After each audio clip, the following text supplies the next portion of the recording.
আমরা সবাই জানি অন অ্যাভারেজ প্রত্যেক 17 জন বাংলাদেশের একজন বিদেশে থাকে। টোটাল নাম্বারটা এই মুহূর্তে 1 কোটির কাছাকাছি এবং মোটামুটিভাবে বলা যায় এই 17 জনের একজন যে বিদেশে থাকে সে বেশিরভাগ সময় দেশে টাকা পাঠায়। শুধুমাত্র রোজার প্রথম 15 দিনে বাংলাদেশে মোবাইল ব্যাংকিং এর মাধ্যমে, শুধুমাত্র মোবাইল ব্যাংকিং এর মাধ্যমে আসছে 900 কোটি টাকারও বেশি, যেটা আগের বছরের ডাবল। এই যে বিশাল ওয়ার্কফোর্স দেশে টাকা পাঠাচ্ছে, যে টাকা পাঠানোটাকে আমরা আদর করে বলি প্রবাসীদের রেমিটেন্স আসতেছে, এই ওয়ার্কফোর্সের জন্য আমরা কিন্তু সেইভাবে কোনো কিছু করি না অ্যাজ আ কান্ট্রি। সরকারে যখন যেই থাকুক সে কখনোই এই ব্যাপারটা বুঝে না যে প্রবাসীদেরকে যদি আমি সাহায্য করি তাহলে পক্ষান্তরে আসলে নিজেকেই সাহায্য করা হয়। হ্যাঁ, আপনি আমাকে বলতে পারেন যে প্রবাসীদের জন্য কি এয়ারপোর্টে লাউঞ্জ করে দেওয়া হয় নাই?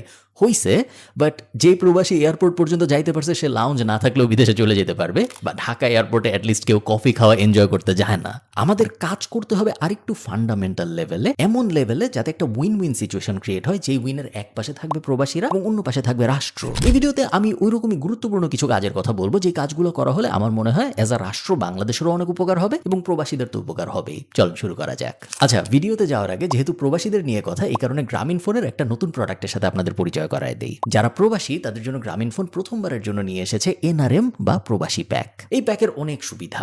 আমার মতো যারা এনআরবি, নন রেসিডেন্সিয়াল বাংলাদেশি, তাদের অ্যাকচুয়ালি সিম অ্যাক্টিভ না থাকার কারণে অনেক সমস্যার মধ্যে পড়তে হয়। যেমন ধরেন আমার বিভিন্ন কাজের জন্য প্রায় ওটিপি লাগে, ওয়ান টাইম পাসওয়ার্ড। অনেক জায়গায় বাংলাদেশের সিম দিয়ে রেজিস্ট্রেশন করা আমার, তো দেখা যায় আমার কাছে ওটিপি আসে না, আমি আটকায় যাই। আবার ধরেন আমি বাংলাদেশে আমার বাসার জন্য কোনো একটা কিছু কিনবো বাংলাদেশের কোনো একটা ব্যবসার থেকে, ওটিপি আসতেছে না আমার কাছ থেকে, অনেক জায়গায় লগ ইন করতে ওটিপি লাগে, আমি বিভিন্ন সময় আটকায় যাই। ইভেন বাংলাদেশে ব্যাংকিং করতে যেও, এক জায়গা থেকে আরেক জায়গায় টাকা পাঠাইতে যেও, যেহেতু ওটিপি লাগে বেশিরভাগ সময় ভেরিফিকেশনের জন্য, ওসব জায়গায়ও আমার অনেক সমস্যা পোহাইতে হয়। গ্রামীণ ফোনের এই প্রবাসীদের প্যাকটা আমার কাছে তাই বেশ দরকারি একটা উদ্যোগ বলে মনে হয়েছে। এই প্রবাসী প্যাক যদি আপনার থাকে তাহলে আপনি আপনার সেম বাংলাদেশি নাম্বার দেশের বাইরেও ইউজ করতে পারবেন এবং আপনি যখন দেশে ফেরত আসবেন তখন আপনার ফোন নাম্বার বা সিম চেঞ্জ করার কোনো ঝামেলার মধ্যে দিয়ে যাইতে হবে না। সাথে সাথে কানেকশন তো পাবেনই, উল্টা 3 থেকে 5 জিবি ইন্টারনেটও পেয়ে যাবেন। দাম যে খুব আহামরি বেশি এরকম না, 3 বছরের জন্য 994 টাকা এবং 5 বছরের জন্য 1494 টাকা। সো এই সিম আপনি নেন এবং আমার মতো আপনি ওটিপি পায় আপনার যা মন চায় তাই করেন, দেশে খাবার কিনেন, বাসার মধ্যে যা ইচ্ছা তা পাঠান, ব্যাংকিং করেন, জরুরি কাজে ব্যবহার করেন বা অজরুরি কাজে ব্যবহার করেন, ফেসবুকে যাওয়ার জন্য ব্যবহার করেন। আপনার ওটিপি বা মোবাইল সিম রিলেটেড যাবতীয় সব সমস্যার সমাধান হয়ে যাবে এই প্যাকটা। প্রবাসী প্যাকের বাকি ডিটেইল আমি ডেসক্রিপশনে দিয়ে দিব। চল আমরা ভিডিওতে ফেরত যাই। বাংলাদেশকে কিভাবে ব্র্যান্ডিং করা হবে এই ব্যাপারটা খুবই গুরুত্বপূর্ণ অ্যাজ আ কান্ট্রি আমাদের বোঝার, যদি আমরা অ্যাকচুয়ালি এই ব্যাপারটা রিয়েলাইজ করি যে প্রবাসীরা একটা প্রোডাক্ট, যেই প্রোডাক্টটা আমরা রপ্তানি করতেছি, যার বদলে আমাদের আয় রোজগারটা অ্যাকচুয়ালি হচ্ছে।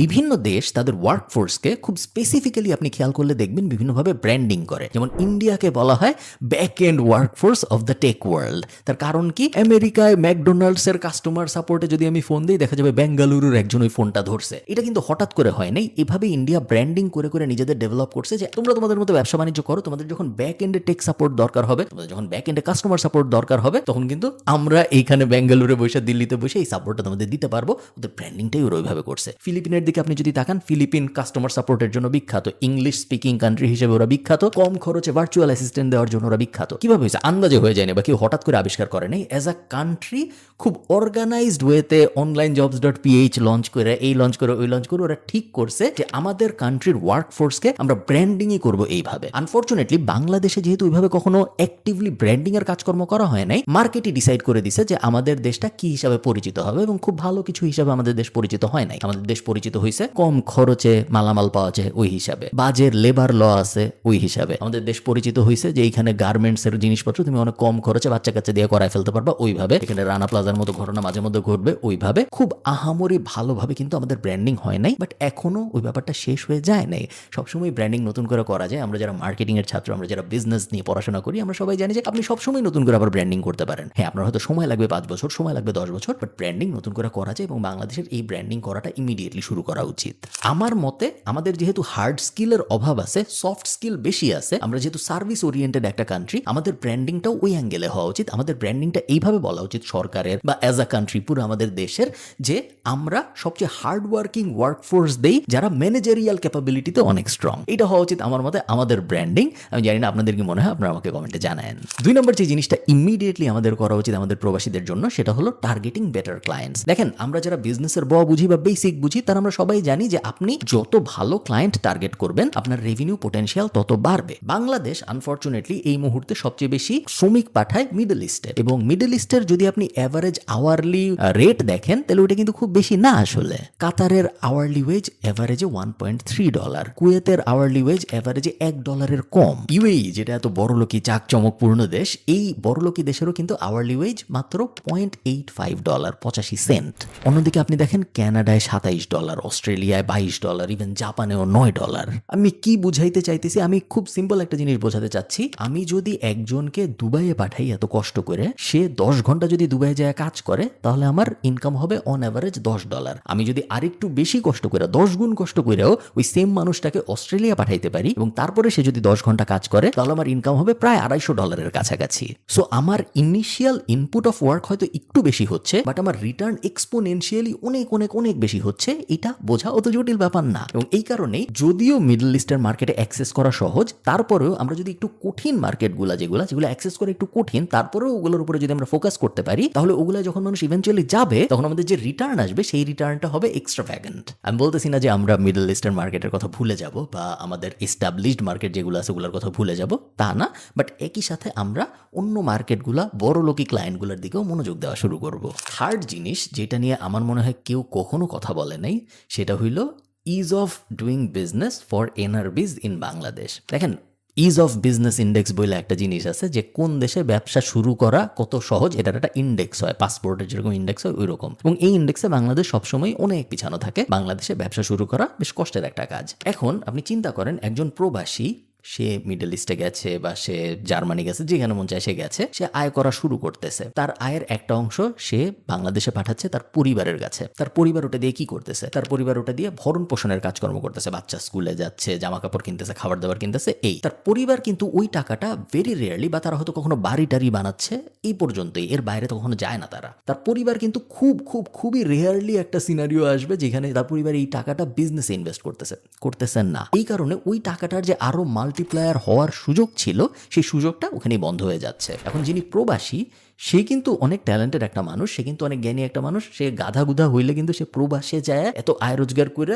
এক দেশে থাইকা আর এক দেশের মানুষকে সাপোর্ট দিয়ে চলতে পারতো না। সে পারে দেখেই সে প্রবাসী হইছে। এই লোকটাকে যদি আপনি কিছু এক্সট্রা সাপোর্ট দেন যেন সে বাংলাদেশে একটা বিজনেস শুরু করতে পারে, তাহলে কিন্তু একটা বিশাল উইন উইন সিচুয়েশন সৃষ্টি হয়। এইটা রেমিটেন্স বেসড ইনভেস্টমেন্ট দিয়ে হইতে পারে, এইটা রেমিটেন্স দেয় যারা, তাদের জন্য আলাদা ইনভেস্টর পুলের মাধ্যমে হইতে পারে। সরকারি ইনভেস্টমেন্টের যদি কোনো অ্যাঙ্গেল থাকে, তাহলে ওইখানে রেমিটেন্স যারা পাঠায় তাদের আলাদা অ্যাক্সেসের কোনো একটা অ্যাঙ্গেল হইতে পারে, অথবা বেসিক অ্যাঙ্গেল যে আপনি প্রবাসী, আপনি একটা ব্যবসা শুরু করতে চান, আপনার জন্য এই আলাদা লগুলা, আপনার ট্রেড লাইসেন্স লাগবে না, হয়তো আপনার প্রবাসীর যে কার্ড আছে ওইটা দিয়ে আপনার হয়ে যাবে। এরকম অনেক কিছু করা সম্ভব। মূল গোল হলো একজন প্রবাসী, তার এক্সট্রা কিছু আয় হচ্ছে ওই দেশে, এই টাকাটা তার ভরণ পোষণ সবকিছু হয়ে গেছে পরিবারের, এক্সট্রা টাকাটা সে দুবাইয়ের কোনো একটা ব্যাংকে বা দুবাইয়ে তার বালিশের নিচে না রেখে কোন একটা বিজনেসে খরচ করুক বাংলাদেশে, যাতে করে বাংলাদেশের ওই বিজনেসটা বড় হইলে এই প্রবাসীর টাকাটাও বাড়ে, একই সাথে ওই বিজনেসটার কারণে আরো 10 জনের ইনকাম হয়, আরো 10 জনের এমপ্লয়মেন্টের সুযোগ সৃষ্টি হয়। 4 নাম্বার, এটা আমাদের গভর্নমেন্টের এনশিওর করতেই হবে, যে গভর্নমেন্টই আসুক, সেটা হলো social security for families of প্রবাসী। এবং এটা নন নেগোশিয়েবল আমার মতে। কারণ একজন মানুষ যখন বিদেশে গেছেন এবং সে যখন বিদেশে একা তার দেশের পরিবারের ভরণ পোষণ দেখতেছে, তার বউয়ের ভরণ পোষণ, তার বাচ্চা কাচ্চার ভরণ পোষণ, তার বাপ মায়ের ভরণ পোষণ, এগুলো সব যখন সে দেখতেছে, ওইখানে যদি সেফটির একটা ফিলিং তার না আসে, তাহলে সে কখনোই রিস্ক নিতে পারবে না। আপনি চিন্তা করেন, রিয়েলিস্টিক্যালি যেই লোক কাতারে গেছে, যেই লোক মিডল ইস্টের কোথাও কাজ করতেছে, তার হাতে যদি এক্সট্রা $500 আসে বা তার হাতে যদি এক্সট্রা $2000 আসে, সে ওই $2000 কখনোই রিস্কি কোনো কিছুতে ইনভেস্ট করা বা নিজে একটা বিজনেস শুরু করা, ওইরকম জিনিসপত্র সে কখনোই করতে পারবে না, যদি তার মাথার মধ্যে এই জিনিসটা থাকে যে আমার বাচ্চার 2 দিন পরে স্কুলে আমি যদি দিতে না পারি কি হবে, আমার বাপ মায়ের যদি একটা অসুখ হয় তাহলে কি হবে। সো প্রবাসীদের আমরা সবার জন্য সোশ্যাল সেফটি নেট তো ক্রিয়েট করতে পারি না বাংলাদেশে, ঠিক আছে, আমরা পারি নাই, বাট এটলিস্ট যারা প্রবাসী, যারা এস্টাবলিশ, যারা 10 বছর ধরে রেমিটেন্স পাঠাইছে ফর এক্সাম্পল, তাদের পরিবারের জন্য যদি আমরা একটা ব্যবস্থা করতে পারি যে ইনাদের এই 10টা প্রাইভেট হসপিটালে কোনো টাকা খরচ করতে হবে না, ইনাদের এই 12টা স্কুলে, প্রাইভেট স্কুলে বা ইংলিশ মিডিয়াম স্কুলে কোনো টাকা খরচ করতে হবে না, বা ভর্তুকিওয়ালা, সো অ্যাটলিস্ট 50% ভর্তুকি দেবে সরকার, ওই অ্যাঙ্গেলগুলো যদি আমরা আস্তে আস্তে করে দিতে পারি, তাহলে ওনার রিস্ক অ্যাপেটাইট বাড়ে, ওনার রিস্ক নেওয়ার সুযোগ সৃষ্টি হয় বেশি, এবং উনি যখন তারপরে, উনি অলরেডি হার্ড ওয়ার্কিং, এখন আপনি ওনার রিস্ক নেওয়ার পোটেনশিয়াল বাড়ায় দিচ্ছেন। এই দুইটা ডেডলি কম্বিনেশন, এবং এই দুইটা যদি আপনি করতে পারেন আপনার আর কিছু করতে হবে না। উনি নিজেই বিজনেস দাঁড় করায় ফেলবে, উনি নিজেই ইন্টারেস্টিং সব প্রজেক্টে ইনভেস্ট করবে, উনি নিজেই উনার ওই 10 টাকা কিভাবে 100 টাকা করতে হয় সেটা সবকিছু নিজেই বাইর করে ফেলবে। সরকারের আলাদা করে কিছু করতে হবে না, সরকারের খালি বাইরের এই সাপোর্টগুলো দিতে হবে যেন উনার মাথার মধ্যে একটা ফিলিং অফ সেফটি আসে। আপনি একটা ভয়ঙ্কর জিনিস খেয়াল করে দেখেন, ফিলিপিনে মানুষ যারা প্রবাসী এটার সংখ্যা হলো মাত্র 2 মিলিয়ন, 20 লাখ। এই 20 লাখ মানুষ বছরে রেমিটেন্স পাঠায় ফিলিপিনে 40 বিলিয়ন, এবং বাংলাদেশের থেকে ফিলিপিনের রেমিটেন্স বেশি। অন্যদিকে বাংলাদেশের প্রবাসীর সংখ্যা 10 মিলিয়ন, 1 কোটি, কিন্তু এই 1 কোটি মানুষ মিলে রেমিটেন্স পাঠায় 25 বিলিয়নের মতো, ফিলিপিনের থেকে 15 বিলিয়ন কম, এবং 25 বিলিয়নও একদম মানে কষ্ট করে একদম রেকর্ড হয়ে যায় যখন এটা হয়, নিউজ হয়ে যায় রেকর্ড সংখ্যক রেমিটেন্স আসছে। সো 25 বিলিয়ন রেগুলারলি হয় এরকম না। আমাদের থেকে 8 মিলিয়ন কম মানুষ নিয়ে, 80 লাখ মানুষ কম নিয়ে আমাদের থেকে 15 বিলিয়ন বেশি রেমিটেন্স পাঠাচ্ছে ফিলিপিনের মতো একটা দেশ। সমস্যাটা কি? মূল সমস্যা একটাই, যেটা আমরা সবাই জানি এবং এটা নিয়ে অনেক কথাবার্তা হয়, বাট অ্যাকচুয়ালি কোনো কিছু হয় না। সেটা হলো স্কিল্ড মানুষজন বিদেশে না পাঠানো। স্কিল্ড মানুষ যখন আমরা পাঠাচ্ছি না, যখন আমরা র্যান্ডম একজন মানুষকে বিদেশে পাঠিয়ে দিচ্ছি, মালয়েশিয়া, দুবাই ইত্যাদি ইত্যাদি, তখন সবার লস। ওই মানুষটার লস, ওই মানুষটার একটা খুব সুন্দর জীবন হইতে পারতো, এখন আর তার হবে না। একবার যখন সে চলে গেছে তখন আর তাকে শিখানো পড়ানোর সুযোগ নেই, সে একটা সাইকেলের মধ্যে চলে গেছে, ওভাবেই তার জীবন শেষ, তার জীবন পুরোপুরি ধ্বংস। আমাদেরও লস, বাংলাদেশের অ্যাজ আ কান্ট্রি লস, কারণ এর কাছ থেকে অনেক কিছু পাওয়ার সুযোগ ছিল যেটা এখন আর আমরা কোনোদিনও পাবো না, কারণ আমরা তারা অলরেডি পাঠিয়ে দিছি। এইখানেই একটা লাস্ট সাজেশন আছে আমার, সাজেশনটা একটু অদ্ভুত, বাট তারপরেও আপনারা শুনেন, আমার মনে হয় এই সাজেশনটা কাজ করবে। আমার মতে ইন্টার পরীক্ষার পরে বাংলাদেশে একটা ভোকেশনাল ইউনিভার্সিটি থাকা উচিত। এই ইউনিভার্সিটিটার কাজই হবে এই ইউনিভার্সিটিটার স্টুডেন্টদের পড়াশোনা করায়, বিভিন্ন স্কিল শিখায়, স্কিল্ড লেবার ভিসায় বিদেশে পাঠানো। ইউনিভার্সিটির মডেলই এইটা। মানুষ ইন্টার পরীক্ষা দিবে, এরপরে তারা এই ভোকেশনাল ইউনিভার্সিটিতে জয়েন করবে। ভোকেশনাল ইউনিভার্সিটিতে জয়েন করার পরে তারা প্লাম্বিং শিখবে, তারা ডিজিটাল মার্কেটিং শিখবে, তারা আইটির জিনিসপত্র শিখবে, তারা ইলেকট্রিশিয়ান হবে। তাদের যেই মেজর নেওয়ার ইচ্ছা তারা ওই মেজর নিবে। পাশাপাশি তারা এই ইউনিভার্সিটির ভিতরেই আইএলস এর প্রিপারেশনও নিবে। আইএলস এর আলাদা কোর্স থাকবে। এই ইউনিভার্সিটিতেই তারা বিভিন্ন দেশের কালচারাল এটিকেট শিখবে। মিডল ইস্টে কিরকম কালচার, জার্মানিতে কিরকম কালচার ইত্যাদি ইত্যাদি সব ইউনিভার্সিটিতেই মডিউল থাকবে শেখানোর। পাশাপাশি বিভিন্ন দেশের, জার্মানির জন্য A1, B1, C1 ল্যাঙ্গুয়েজের যে ব্যাপারগুলো, ওগুলোও এই ইউনিভার্সিটির ভিতরে কভার করা হবে। ইভেনচুয়ালি একটা মেজর নিয়ে একটা স্টুডেন্ট গ্র্যাজুয়েট করবে, তারপর ইউনিভার্সিটির ভিতরে থাকতে থাকতেই সে স্কিল্ড ওয়ার্ক পারমিটে বিদেশে চলে যাওয়ার সব প্রিপারেশন শেষ করবে এবং বিদেশে চলে যাবে। সে বাংলাদেশের মার্কেটে চাকরি খুঁজবে না। বাংলাদেশের মার্কেটে অলরেডি প্রত্যেক বছর আমরা 21 লাখ নতুন বেকার যুক্ত করি সব ইউনিভার্সিটি মিলায়। সে এখানে প্রবলেম হিসেবে যুক্ত হবে না, বরং তার গোলই থাকবে এই ইউনিভার্সিটি ডিজাইনই করা হবে এমনভাবে যে এই ইউনিভার্সিটি গ্র্যাজুয়েট প্রডিউস করে, যেই গ্র্যাজুয়েটরা স্কিল্ড ওয়ার্কিং ভিসায় বিদেশ চলে যায়। এখন আপনি বলতে পারেন যে ভোকেশনাল ডিগ্রি তো অনেক জায়গায় নেওয়া যায় বাংলাদেশে, বাট ভোকেশনাল ডিগ্রির সাথে একটা স্টিগমা আছে। গত 15, 20, 25 বছরে আমাদের বাংলাদেশে আমরা যে জিনিসটা করেছি সেটা হলো আমরা ডিগ্রির ওভার ভ্যালুয়েশন করছি। ব্যাচেলর থাকতে হবে, মাস্টার্স থাকতে হবে, MBA থাকতে হবে, PhD থাকতে হবে, এগুলো আমরা করছি। একই সাথে ভোকেশনাল ডিগ্রির ভ্যালু আমরা কমাইছি। ইলেকট্রিশিয়ান হওয়ার আমরা দাম দেই নেই, সেলাই শিখাকে আমরা দাম দেই নেই। এই কারণে যেটা হয়েছে, এক মাস্টার্সওয়ালা ছেলে কিছুই জানে না, একটা ইলেকট্রিশিয়ান অনেক কিছু জানে, বাট এর ভ্যালু সমাজে অনেক কম, এর ভ্যালু সমাজে কোনো কারণ ছাড়াই অনেক বেশি। এখন ভোকেশনালের স্টিগমা তো আপনি সরাইতে পারবেন না। আপনি যেটা করতে পারেন সেটা হলো ভোকেশনাল ব্যাপারটাকেই বাদ দিয়ে এটাকেও একটা এস্টাবলিশড ইউনিভার্সিটির রূপ দিতে। এই জিনিস যদি করতে পারি আমার মনে হয় একটা বড় প্রবলেম সলভ হয়ে যাবে। অ্যাটলিস্ট 20,000 গ্র্যাজুয়েটও যদি আমরা প্রডিউস করতে পারি, যেই 20,000 গ্র্যাজুয়েট কোনো একটা কিছু শিখে বের হবে, সার্টিফিকেট সহ বের হবে, এবং তারপরে এরা হাই ইনকাম ইকোনমিগুলোর মধ্যে যাবে অ্যাজ আ ওয়ার্কার, এবং তারপরে তারা 10 গুণ, 20 গুণ, 30 গুণ, 40 গুণ, 1,000, 2,000 গুণ ইনকাম করবে আমাদের নর্মাল ওয়ার্কফোর্সের তুলনায়। এবং সেই 20,000 গুণের 5%ও যদি তারা পাঠায়, তাতেও আমাদের টোটাল নেট রেমিটেন্স যে পরিমাণ বাড়বে, ওইটা নর্মালি যে প্রসেস, সেই প্রসেসের 1,000, 2,000, 5,000 মানুষ দেওয়া হবে না। শেষ কথা এটাই যে ছোটোখাটো বেনিফিট যেগুলা জাস্ট ফিল গুড বেনিফিট, এইগুলা না দিয়ে আমরা যদি প্রবাসীদের কিভাবে সাবস্টেন্সিয়াল বেনিফিট দেওয়া যায় যাতে উইন উইন সিচুয়েশন ক্রিয়েট হয়, তাদেরও ভ্যালু বাড়ে, যাতে করে আমাদের দেশেরও ভ্যালু বাড়ে, ওই ব্যাপারটা যদি আমরা করতে পারি তাহলে আমার মনে হয় সবাই দিন শেষে খুশি হবে লং টার্মে। সবাই ভালো থাকেন। আমাকে জানান আপনাদের কি মনে হয় কি কি করা যাইতে পারে ইন্টারেস্টিং ওয়েতে, বা ইভেন বড় বড় রিস্ক, অবাস্তব টাইপ কি কি জিনিস করা সম্ভব আপনাদের মনে হয়, যেগুলা আমাদের রেমিটেন্স ফ্লো বাড়াবে, একই সাথে খুব ইম্পর্টেন্টলি আমাদের প্রবাসীদের কোয়ালিটি অফ লাইফও বাড়াবে। ভালো থাকেন, সবার সাথে আমার দেখা হবে পরের কোনো একটা ভিডিওতে। টাটা।